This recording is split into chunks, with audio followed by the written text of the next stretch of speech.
Yeah, I mean, I see exactly the same thing. I mean, everything you just said, I'm like right in the middle of it. I'm getting ready to move countries, and I just feel like, we could sit in a state of fear of, you could say, okay, 5 out of every 7 are going to be wiped out. We could sit in a state of fear, and I see a lot of people kind of succumbing to that and then saying, okay, we just sit and wait for the Mahdi, and, everything will, we'll solve it then. And I just prefer, because this helps to counteract any of those kind of reservations or fears or whatever, is to get really, really proactive. And I think of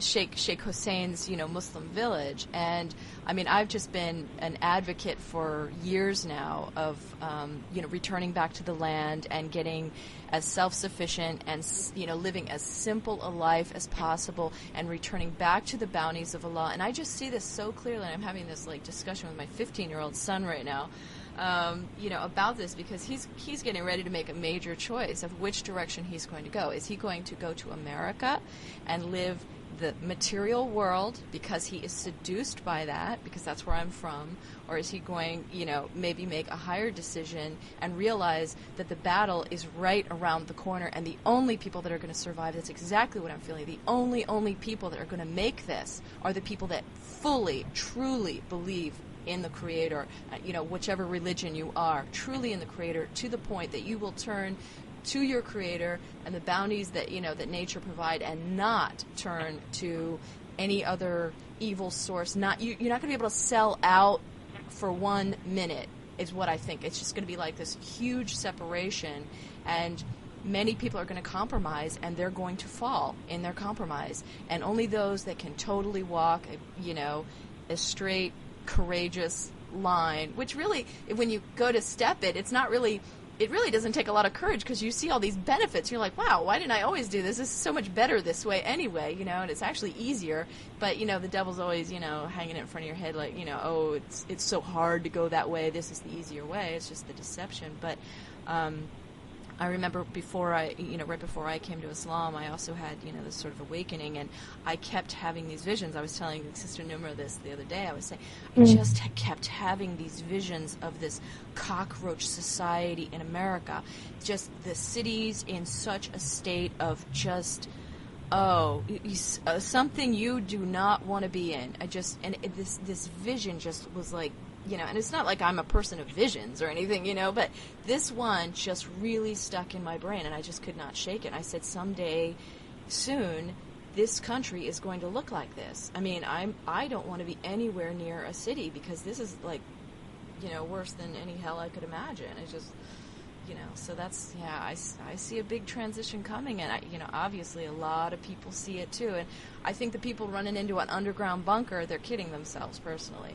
I think you got to just face it head on. Exactly. Just say, Allah, I know you are God, and if I die, I die. If I don't, I don't. You have absolute full control power of everything.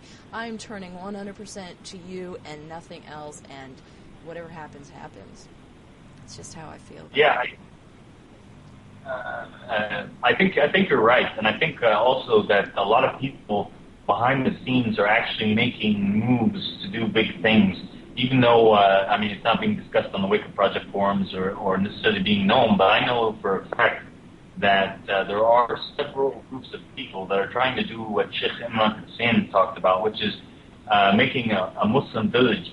In fact, one of them in Mecca, and I've had I've had some people from Saudi Arabia come visit me to discuss with me the Antichrist Dajjal series, the arrivals, and all these things, and then to discuss their plans for creating this village. And when it's done, I'm sure you'll hear more about it, because they're wanting to invite, make it open for people to come if they're able to. And I know that there's other ones that are being developed in Sinai, and in other places. So, alhamdulillah, there are some Muslims that are making moves, but at the same time, it's not like you can go into an underground bunker or go to a Muslim village and just escape the wrath of Allah. If Allah's wrath is targeting you, it's coming for you, whether you like it or not. And I think you should, Yeah. Well, I'm heading to Iraq. I'm hoping to plant that little light in Iraq. See if there's anybody, that just wants to, unplug from the system. Otherwise, you're going to get trapped in the system. I just want to offer, there is another way. You don't have to go, get microchipped or, a job is not the goal of a man. That is not your job in life. I mean, your goal in life is a job, and that's what, everybody feels like. I have to have a job. A job is just a way to exchange for pieces of paper that then you exchange for your food. Well, excuse me, put a seed in the ground and you'll get thousands of seeds back. That is the true economy. I mean, and anyone with a brain would realize that, that's the way to go. I don't know, I just would like to scream that from a mountaintop. I'm sorry, what did you say?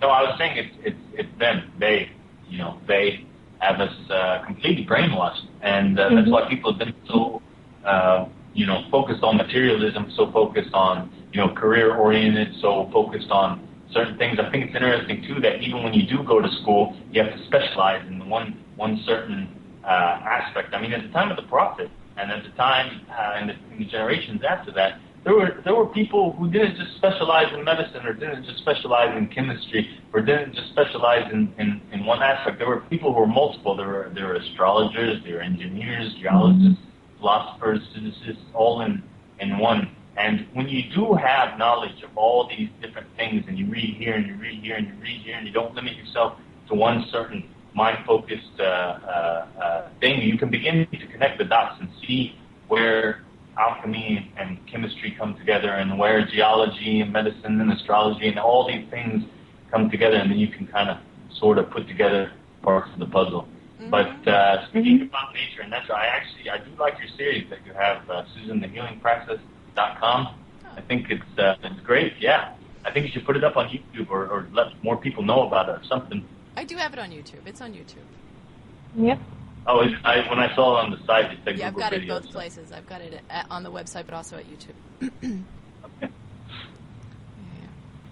All right, now, I've always wanted to ask you, ever since I watched your series, and I know that a lot of people have been wondering this too, that in one of the last episodes of the Antichrist series, you mentioned a strange dream that you had, and right after that episode, you played the movie Waking Life, which was supposed to help us understand the nature and the significance of dreaming.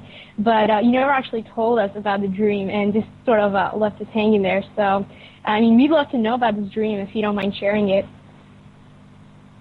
Well, let me start off by saying something about dreaming. I mean, the Prophet Muhammad said that dreaming was actually the last part of prophecy that would remain with us. That dreams contain a prophetic nature, if they are a true dream. Now, of course, there's false dreams, and there's dreams just of the mind when you're sorting things out or whatever, and there's dreams from the devil. But a true dream has some specific signs to it. And when dreaming, I think people need to pay more attention to them. The dream that I mentioned in the series was it was kind of an intense one. Basically what happened was